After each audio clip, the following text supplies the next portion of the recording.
Nous, là, dans le cadre de la direction, avec le président et tous les membres de la direction, on a écouté son songe. Donc on voudrait vous le transmettre. Ben voilà, je vais vous dire ce que Dieu m'a montré. C'était la nuit, je dormais, j'étais chez moi. Et puis, d'un coup, j'ai commencé à avoir mal dans mon cœur. Et je me suis réveillée. Et puis, tellement j'avais mal, j'ai voulu réveiller mon père pour qu'il puisse prier pour moi. Et puis, je me suis sentie tellement mal que j'ai pas pu l'appeler. Et puis, je me suis comme évanouie. Et j'ai vu mon âme sortir de mon cœur. J'ai vu mon âme sortir de mon corps, je me suis vue allongée dans le lit comme j'étais. J'ai vu ma sœur qui dormait à côté de moi. Et là, j'ai vu mon âme s'élever. Et puis, j'ai traversé le toit du camping. Et puis, je voyais la place, tout comme c'était. Et puis là, je suis montée. Et puis, je suis arrivée dans un lieu. Et puis, ce lieu, je voyais rien, c'était tout noir, je voyais rien du tout. Mais il y a une angoisse qui m'a saisie, je ne peux pas vous l'expliquer comment. Cette angoisse, elle est rentrée dans moi, puis je sentais comme un fardeau qui était sur moi, puis c'était horrible. Et je suffoquais, puis je voyais rien du tout. Et là, j'ai vu une lumière descendre du ciel. Un ange, il s'est mis à côté de moi, et il m'a dit, n'aie pas peur. Il m'a dit, je m'appelle Emmanuel. Et quand il m'a dit ça m'a rassurée, mais j'avais encore peur. J'avais peur du lieu d'où j'étais. Et puis on a fait quelques pas, on a avancé un peu et là je me suis trouvée devant 2 grandes portes. Et puis de chaque côté il y avait un démon. Et puis l'ange qui était à côté de moi, il ne s'est pas adressé au démon, il n'a pas parlé. Mais d'un signe de la main, les 2 portes se sont ouvertes.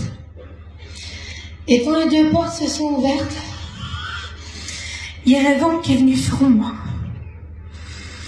Et quand ce vent est venu sur moi, ça l'a rentré dans mon âme et je commençais à entendre des cris, des hurlements, des grincements de dents, j'entendais des os brisés. Et puis j'ai commencé à me reculer en arrière et puis j'ai dit à l'ange, j'ai dit moi je veux pas entrer. Je dis moi je comprends plus rien, je suis chrétienne, qu'est-ce que je fais là?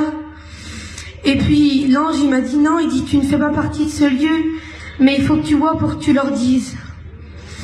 Et puis malgré moi, j'ai entré dans ce lieu. Et puis j'ai commencé à avancer. Et puis là, à ma droite, il y avait un bassin. Et il y avait des milliards de vers. Des milliards et des milliards de vers. Et dans ces vers, il y avait des personnes. Il y avait des personnes, il y avait des hommes, des femmes, je ne pouvais pas voir leur visage. Et puis ces personnes, ils étaient en train de se faire dévorer par les vers. Et puis ils souffraient le martyre, je ne peux pas vous expliquer comment, c'était horrible. Et quand je voyais ça, je demandais à Dieu de partir parce que j'en pouvais plus, je voulais pas rester. Et le Seigneur me répondait que je voyais ça pour que je vous le dise à vous, au peuple. Et puis il y avait des personnes qui disaient Seigneur, si seulement j'aurais su, si j'aurais su. Et il y avait des démons à côté d'eux qui disaient mais tu le savais qu'il y avait un paradis, tu le savais qu'il y avait un enfer, mais tu as choisi de venir ici. Et j'ai continué à avancer. Il y avait plusieurs compartiments. Il y avait pour ceux qui aiment l'alcool, il y avait pour ceux qui disent des mensonges, il y avait les drogués. Il y avait vraiment beaucoup de compartiments, ce serait trop long à expliquer.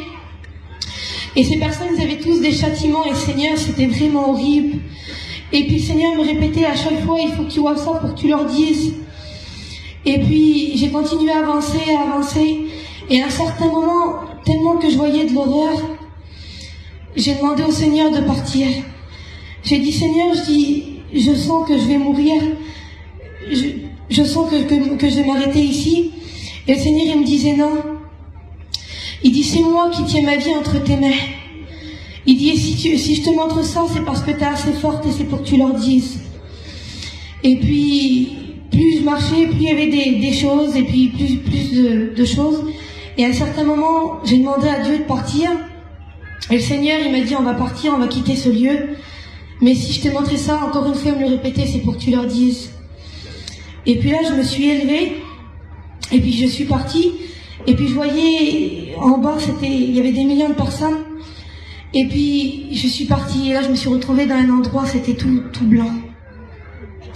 Il y avait 2 grandes portes encore devant moi. Ils étaient en or et ils étaient ornés de pierres précieuses. Et puis, de chaque côté, il y avait un ange. Et là, le Seigneur, il n'a pas parlé non plus, puis les 2 portes se sont ouvertes. Et là, à ma gauche, il y avait un jardin. Et il y avait des tonnes de fleurs. Et puis le Seigneur me montrait certaines fleurs que c'était pour la table des noces. Et puis il m'a dit, viens, continue à avancer. Et puis je m'en allais du jardin. Et il y avait des portes.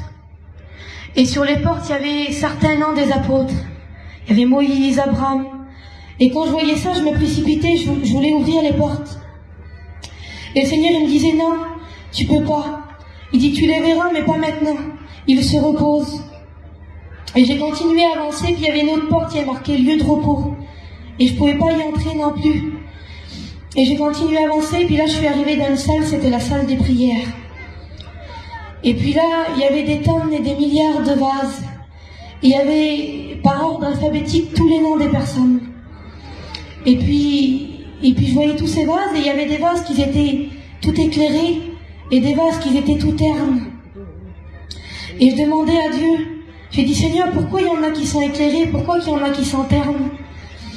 Et le Seigneur, il me disait, tu vois, ces vases, il prenait un vase qui était pas éclairé, il dit, c'est mes enfants, ils m'appartiennent, mais ils ne me prient jamais. Il y avait des personnes qui priaient jamais Dieu. Et comme il disait ça, je sentais que le Seigneur, il avait de la peine.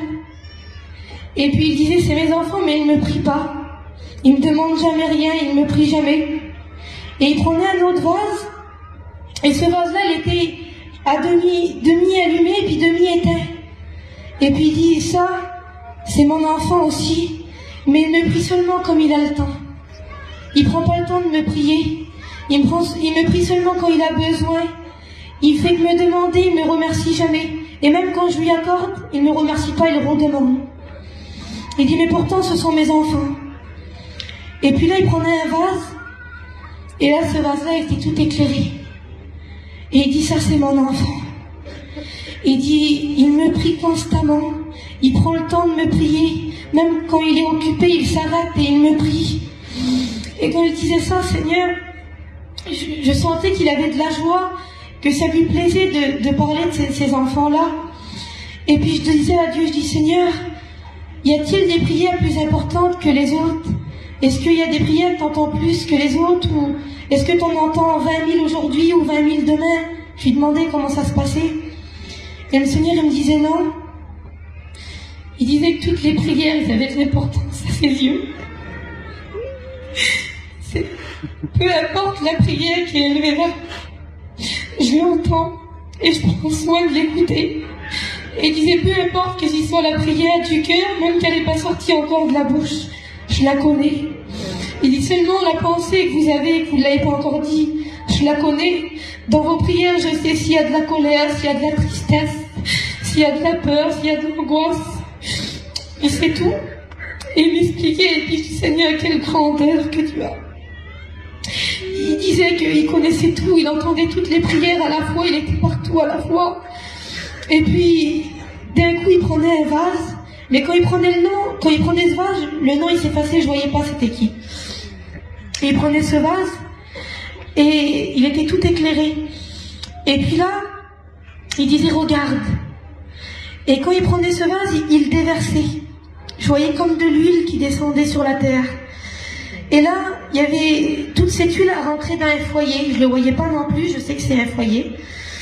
Et quand cette bénédiction a rentré dans ce foyer, j'entendais merci Seigneur, alléluia. Et j'entendais que ces personnes, ils priaient encore plus Dieu.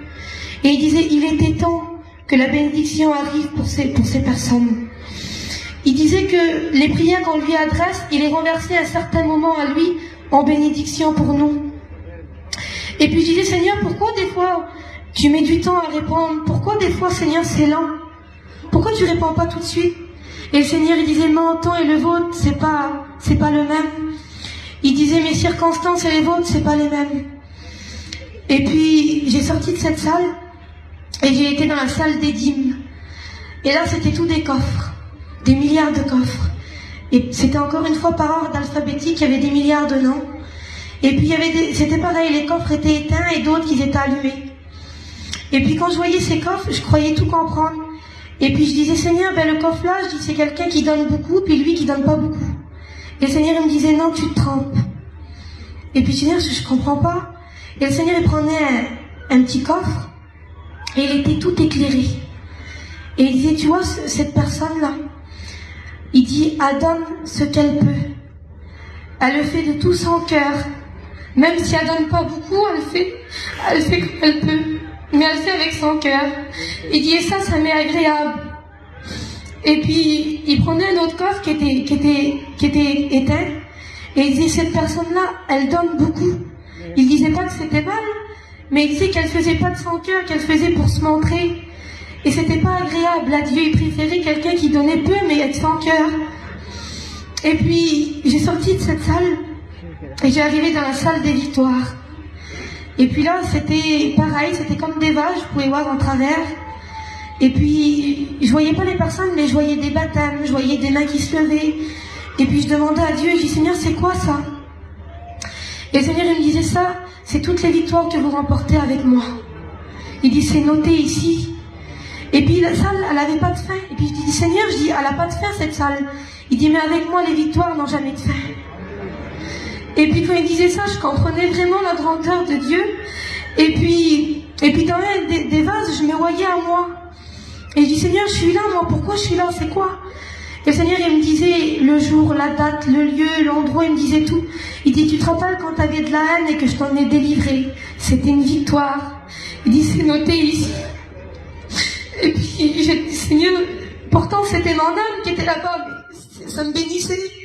Et puis quand j'ai sorti de ce lieu, j'ai vu un ange qui était de dos. Et devant lui, il avait un livre. Et devant lui, il y avait des anges qui faisaient aller-retour de la terre au ciel. Et puis j'ai demandé à Dieu, j'ai dit, Seigneur, il fait quoi lui? C'est quoi son travail? Et il dit, tu vois, il dit, les anges qui viennent devant lui, il dit, ils viennent dire ce que vous faites. Toutes les bonnes œuvres que vous faites, ils sont notés. Et c'est compté pour mettre les perles sur vos couronnes. Tout était noté. Et puis les anges, ils venaient, ils disaient à l'ange, il notait, selon nos œuvres, il mettait pour mettre les perles sur nos couronnes. Et puis là, j'ai entré dans la salle, et là, c'était tous les couronnes. Il y avait des milliards de couronnes. Il y en avait qui étaient ornées de diamants, puis il y en avait qui étaient toutes simples. Et puis, je voyais un ange qui les faisait. Et le Seigneur, il me disait, tu vois, il dit, bientôt, je vais revenir. Il fait toutes les couronnes, là, ils sont presque tous finis. Il n'y aura pas une couronne en plus, il n'y aura pas une couronne en moins. Il fait, bientôt, je reviens. Et j'ai sorti de cette salle encore, et j'ai entré encore dans une autre salle, et là c'était tous les vêtements blancs. Et j'ai envoyé, et il y avait un ange qui était en train d'en faire, et là le Seigneur il me disait, là c'est la même chose. Il dit, il n'y aura pas une robe en moins, il n'y aura pas une en plus, tout est compté. Il dit, bientôt je vais revenir. Et puis j'ai encore sorti de cette salle, et là c'était la salle où il y avait les ceintures. Et il y avait encore des tentes de ceintures. Et puis il me disait encore la même chose, bientôt je vais revenir. Il n'y en a pas une en moins, pas une en plus. Tout est compté. Et j'ai sorti de ce lieu et je me suis mis... Et puis j'ai commencé à avancer, puis j'entendais des bruits de chevaux. Et puis j'ai dit, Seigneur, c'est quoi ça? Et il me disait que c'était les cavaliers de l'Apocalypse, qu'ils étaient prêts. Et je voyais, et comme il m'a dit ça, Seigneur, je voyais comme un trou dans les nuages. Et il y avait tous des anges autour. Et ils avaient toutes les trompettes sur leur bouche. Et il me disait un seul mot de moi, et c'est fini. Il dit un seul mot de moi et je reviens. Il dit, je vais revenir, je reviens. Et quand il disait ça, je voyais la table. La table, elle était préparée. Je voyais des anges qui préparaient. Et il y avait des couverts, vous savez, un plat, un couteau, une fourchette. Il y en avait, ça faisait longtemps qu'ils étaient là, et les anges mettaient juste de l'ordre. Et il y en avait qui avaient des couverts qui se rajoutaient. Et j'ai demandé à Dieu pourquoi. Et le Seigneur, il me disait que il y a des personnes qui allaient entendre que leur place allait être préparée. Et puis que le Seigneur qui revient, leur place elle est déjà préparée. Et il y en avait qui se rajoutaient. C'était ceux qui acceptaient Dieu, qui se baptisaient, ben leur place elle était préparée, les anges ils mettaient leur couvert. Et puis vraiment, quand il disait ça, je comprenais la grandeur de Dieu. Et puis il disait que, et puis il me disait ça, puis à un certain moment il m'a montré au milieu du ciel, il m'a montré la terre. Et il disait, regarde. Et quand j'ai regardé, moi je voyais comme des petites fourmis, je voyais pas bien. Et la terre s'est approchée de moi. Elle s'est rapprochée. Et là je voyais comme des personnes, je pouvais pas voir leur visage. Et le Seigneur il disait, regarde. Et il disait, s'agit-il ainsi pour moi? S'agit-il ainsi pour mon retour? Et je voyais des personnes qui étaient préoccupées, ils étaient agités. Et puis le Seigneur il me disait non. Il dit, il se préoccupe comme ça pour le monde, pour leurs affaires. Il dit, ils pensent pas à mon retour. Ces gens, ils étaient préoccupés, pas pour le retour de Dieu, mais pour leurs affaires matérielles. Et puis il disait que la paresse s'était emparée d'eux. Il dit, regarde, c'est mes enfants, puis la paresse s'est emparée d'eux. Il dit, même dans les réunions, je voyais des salles, je voyais pas les personnes, je voyais pas le serviteur, mais je voyais que le serviteur, il disait Amen. Et que sur 1000 personnes, je voyais 30 personnes qui disaient Amen. Et il disait, regarde, la paresse s'est emparée de mes enfants. Et puis, je voyais la grandeur de Dieu, il m'a expliqué des choses, ce serait trop long à expliquer, je peux pas tout vous dire.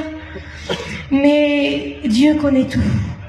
Je vous certifie que la moindre chose, même à l'instant que je vous parle, je sais qu'il est en train d'enregistrer, qu'il est en train de regarder dans vos cœurs. Et puis le Seigneur, il me disait que même les prières des cœurs, le soupir, il connaissait. Et qu'il savait tout. Et puis, au dernier moment, le Seigneur, j'ai dit à Dieu, j'ai dit, Seigneur, je ne veux pas retourner chez moi.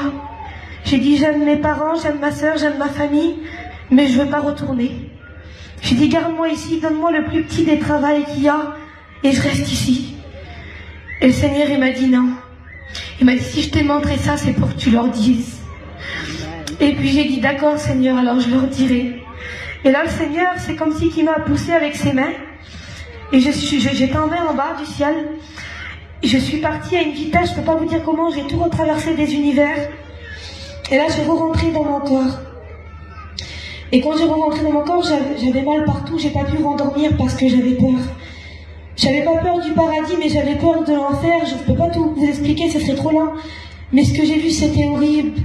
Et j'avais peur, je me suis pas endormie. Et les jours à venir, je demandais à Dieu la paix parce que je pouvais plus dormir. Et j'ai mis du temps à expliquer à mes parents, à chaque fois que je disais, mon père, ma mère, faut que je vous explique ce que Dieu m'a montré. Je pleurais du matin au soir et je pouvais pas expliquer. Et là, je crois que c'était le temps de Dieu pour que je le dise. Et puis je remercie le Seigneur que les frères m'ont permis de le dire ce matin. Et puis j'espère que ça vous bénira comme moi ça m'a béni. Que Dieu vous bénisse.